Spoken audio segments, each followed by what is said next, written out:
Students, आज की class में हम जनरेशन ऑफ कंप्यूटर्स के बारे में डिस्कस करने जा रहे हैं। फर्स्ट जनरेशन कंप्यूटर 1942 टू 1955 जो इसके पीरियड है, इसमें vacuum tube as a electronic component use होने लगी, जो कि प्रोसेसिंग ऑफ डाटा के लिए यूज़ होती थी। वैक्यूम ट्यूब काफ़ी जो प्रोसेस है इसका काफ़ी स्लो था। इसमें जो वैक्यूम ट्यूब है वो काफ़ी ज़्यादा नंबर्स में यूज़ होती थी। एक कंप्यूटर में 18,000 के लगभग वैक्यूम ट्यूब यूज़ होती थी। जैसा हमारे घर में बल्ब होता है जो हीट प्रोड्यूस करता, उसी तरह जो वैक्यूम ट्यूब है ये काफ़ी हीट प्रोड्यूस करती थी, जिसमें कि इलेक्ट्रॉनिक जो फैंस हैं और एसी है, इस तरह के जो फैंस है वो इसमें कूलिंग के लिए यूज़ होते थे ताकि वैक्यूम ट्यूब ख़राब ना हो जाए। ये रिप्लेस करनी पड़ती थी काफ़ी ज़्यादा अमाउंट में, इस तरह ये काफ़ी कॉस्टली पड़ जाती थी। इसका जो साइज़ है, इतनी सारी जबकि वैक्यूम ट्यूब यूज़ होगी तो काफ़ी ज़्यादा बढ़ जाता था इसका साइज़। इसमें मैग्नेटिक ड्रम यूज़ किए जाने लगा एज ए मेमोरी के रूप में। जिस तरह पहले जो आज का जो जनरेशन है, जो आज की जनरेशन में है, इसमें अब चिप यूज़ की जाती है और माइक्रोचिप जो है स्टोरेज के लिए यूज़ की जाती है, और मैग्नेटिक ड्रम उस टाइम होता था। ये जो कंप्यूटर है बहुत बड़े साइज़ में हीट प्रोड्यूस करते थे। ये बहुत बड़े साइज़ होता था और हीट बहुत ज़्यादा प्रोड्यूस करते थे, और इलेक्ट्रिसिटी भी काफ़ी ज़्यादा यूज़ करते थे ये। इसी तरह जो कॉन्टीन्यूस मेंटेनेंस है इसकी जो है प्रॉपर बढ़ जाती थी, क्योंकि एयर कंडीशनर इसमें यूज़ होता था इसको कूलिंग के लिए। दे वर रिलेटिवली अनरिलायबल, ये रिलायबल थे क्योंकि ये मोर एरर प्रोन थे, और ये जो रिजल्ट है ये काफ़ी गलत प्रोड्यूस करते थे सम टाइम में। ठीक है। इनपुट जो है ये बेस्ड ऑन पंच कार्ड। ठीक है, इनपुट जो है पंच कार्ड और पेपर ट्रेप पे के थ्रू होता था। आज के युग में जो है इनपुट जो आउटपुट है, इनपुट और आउटपुट है, वो कीबोर्ड माउस जो अदर डिवाइसेस है, बहुत सारे डिवाइसेस, पर उस टाइम ऐसा नहीं था। उस टाइम पंच कार्ड थे उसके और पेपर टेप के थ्रू इसमें इनपुट और आउटपुट दिया जाता था। और ये जो इनपुट आउटपुट था, ऑपरेशन था, ये काफ़ी स्लो परफॉर्म होता था। इसमें जो लिमिटेड प्रोग्रामिंग कैपेबिलिटीज़ थी, ओनली मशीन लैंग्वेज ही उस टाइम यूज़ करते थे। मशीन लैंग्वेज कौन सी होती है? 0 और 1 जो कंप्यूटर समझता है, जो बाइनरी लैंग्वेज होती थी, वो उस टाइम के जो कंप्यूटर है वो ये लैंग्वेज समझते थे। ये बहुत कम कमर्शियल यूज़ में ये जो हैं यूज़ होते थे। ये जो यूनिवेक है, एनिक है, उस टाइम के जो ये कंप्यूटर के एग्जाम्पल है, इसमें लिमिटेड प्रोग्रामिंग कैपेबिलिटीज़ थी, क्योंकि उस टाइम जो यूज़ होती थी वो थी बाइनरी लैंग्वेज और मशीन लैंग्वेज 0 और 1। जो जो ऑपरेटिंग सिस्टम था वो बैच प्रोसेसिंग ऑपरेटिंग सिस्टम में इसमें यूज़ होता था, जिसमें जो ह्यूमन यूज़ नहीं करते मोस्टली।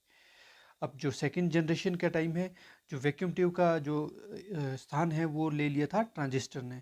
ट्रांजिस्टर इसमें यूज़ होते थे प्रोसेसिंग ऑफ डाटा के लिए, पर जो स्पीड है वो बढ़ गई और जो साइज़ है उसका स्मॉलर होता गया। नई जनरेशन में जो कंप्यूटर का जो साइज़ है वो कम होता गया, क्योंकि इसमें एनहेंसमेंट होती गई। जिस तरह से ट्रांजिस्टर अब यूज़ किए जाने लगा as in the place of vacuum tubes. Magnetic tapes अब इसमें स्टोरेज के लिए यूज़ की जाने लगी। जो स्टोरेज कैपेबिलिटी है उसकी थोड़ा ज़्यादा बढ़ गई है, पहले काफ़ी कम होती थी, और मैग्नेटिक टेप में थोड़ा ज़्यादा डाटा आ जाता था। और ये जो कम पावर है ये कब काफ़ी कम प्रोड्यूस करते थे, और ये हाईली रिलायबल थे। हाईली रिलायबल मतलब 10 टाइम्स फास्टर देन दिस जो प्रीवियस लैंग्वेज है। और जो इनपुट आउटपुट की जो स्पीड है, जो फर्स्ट जनरेशन के कंपैरिजन, ये काफ़ी ज़्यादा थी। इसमें जो पहली जनरेशन में है वो मशीन लैंग्वेज यूज़ होती थी, पर अब जो है वो असेंबली लैंग्वेज यूज़ की जाने लगी। इसमें प्रोग्रामिंग जो है फर्स्ट टाइम इसमें इंट्रोड्यूस हुई। प्रोग्रामिंग में फोर्ट्रन एंड कोबोल यूज़ की जाती थी अब।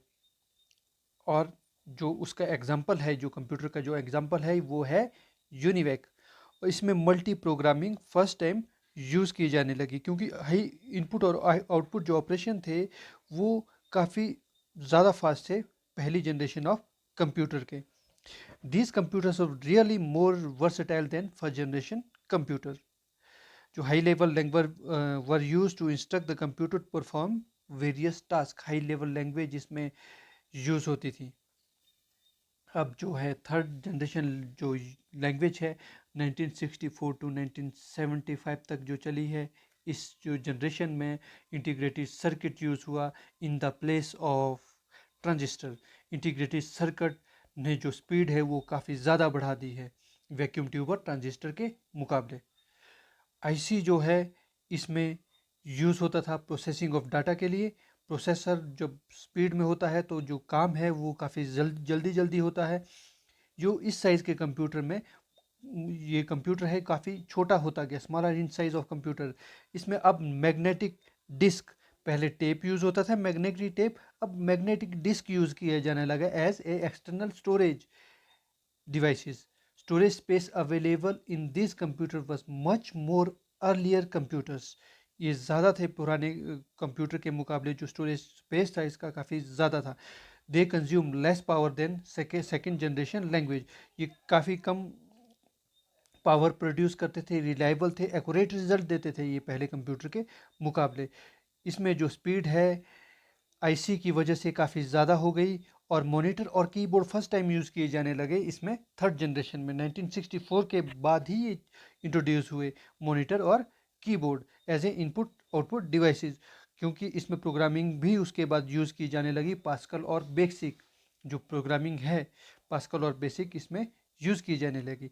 और जो मेंटेनेंस है तो डेफिनेटली इसमें कम होता गया, क्योंकि इसमें जब पावर कंज्यूप्शन कम होती गई तो मेंटेनेंस भी कम होता गया इसमें। These general purpose machines suitable for both scientific and commercial types। और जनरल पर्पस मशीन जो है IBM 360 और 370 इसमें यूज़ किए जाने लगी, और PDP जो का मतलब होता है पर्सनल डाटा प्रोसेसर, इसमें जो ये इस टाइप की मशीन है ये उसमें यूज़ की जाने लगी। अब जो नेक्स्ट है वो है फोर्थ जनरेशन 1975 टू 1989 तक ये चली। इसमें जो है माइक्रो प्रोसेसर आया। इससे पहले जो है integrated circuit, transistor, vacuum tubes थी, और उसमें जो है प्रोसेसिंग ऑफ डाटा क्या होता था, काफ़ी थोड़ा स्लो रहता था, पर माइक्रो प्रोसेसर ने स्पीड को काफ़ी ज़्यादा बढ़ा दिया था। Millions of electronic components were integrated on the single microchip. इसमें जो होते थे इलेक्ट्रॉनिक कंपोनेंट्स, इसमें दिख रहे होंगे आपको इलेक्ट्रॉनिक कंपोनेंट्स है, ये मिलियंस ऑफ इलेक्ट्रॉनिक कंपोनेंट्स है इसमें लगे हुए। There were much smaller and cheaper than third generation computer. ये काफ़ी चीप थे, मतलब काफ़ी कम पैसा इसमें यूज़ होता था। They consume less power more power than third generation computer.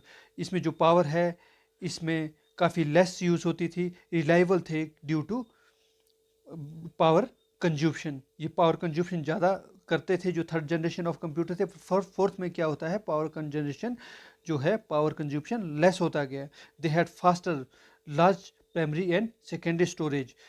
ये इसमें जो प्राइमरी और सेकेंडरी स्टोरेज है काफ़ी ज़्यादा होती थी, और ग्राफिकल यूज़र इंटरफेस अब अवेलेबल हो गया। Use of standard high level language allow the program to transfer from one computer to another. इसमें जो है नेटवर्किंग हुई, और जो भी डाटा ट्रांसफ़र हुआ कंप्यूटर से एक से दूसरे कंप्यूटर में किए जाने लगे ड्यू टू नेटवर्किंग। जैसे हम शेयरिंग करते हैं प्रिंटर, डिस्क और अलग जो किसी भी इलेक्ट्रॉनिक डिवाइस का, वो इस लैंग्वेज में यूज़ किए जाने लगा। They were general purpose machine use to application development. जो एप्लीकेशन डेवलपमेंट है फोर्थ जनरेशन में यूज़ किए जाने लगा। ये अप्रॉक्सीमेटली नियर बाय 1989 के दौरान ही हुआ था। अब इसमें जो है ग्राफिकल यूज़र इंटरफेस किए जाने लगा एप्लीकेशन डेवलपमेंट के लिए, नेटवर्क शेयरिंग भी किए जाने लगा, और ये फास्टर था, लार्जर। इसमें जो फास्टर इसलिए था, इसमें प्राइमरी और सेकेंडरी मेमोरी काफ़ी बड़ी थी, रिलायबल और मोर एरर प्रोन थे ये कंप्यूटर, और डेफिनेटली ये कम पावर जो है सप्लाई जो है यूज़ करते थे। इसके बाद जो नेक्स्ट जनरेशन जो करंट में भी अभी चली हुई है वो है fifth generation language. Fifth generation language का जो मोटो है वो है फर्स्ट में जो आर्टिफिशियल इंटेलिजेंस। इसमें एनहेंसमेंट माइक्रो प्रोसेसर में तो चला ही हुआ है, i3 i7 i9 इस तरह से ही चला हुआ है। स्मॉल ये जो होते हैं ये स्मॉल इन साइज और चीप होते हैं और फास्टर जो कंप्यूटर की स्पीड है वो काफ़ी फास्ट कर देते हैं। ये जो पावर कंजप्शन है काफ़ी कम रहता है इसमें, रिलायबल और मोर एरर प्रोन होते हैं। हार्डवेयर फेलियर का तो इसमें काफ़ी कम चांस रहता है। ये फास्टर है। इसमें जो जो प्राइमरी मेमोरी है और सेकेंडरी मेमोरी है, जो प्राइमरी मेमोरी है और ये काफ़ी फास्टर रहती है। अब इसमें जो है game playing, high programming capability, web page development, maintenance easily इसमें हम कर सकते हैं। इसमें जो गोल है, अब जो इसमें वर्क हो रहा है वो लैंग्वेज पे हो रहा है कि इजीली एडॉप्ट की जाए लैंग्वेज, कोई भी लैंग्वेज आपकी पर्सनल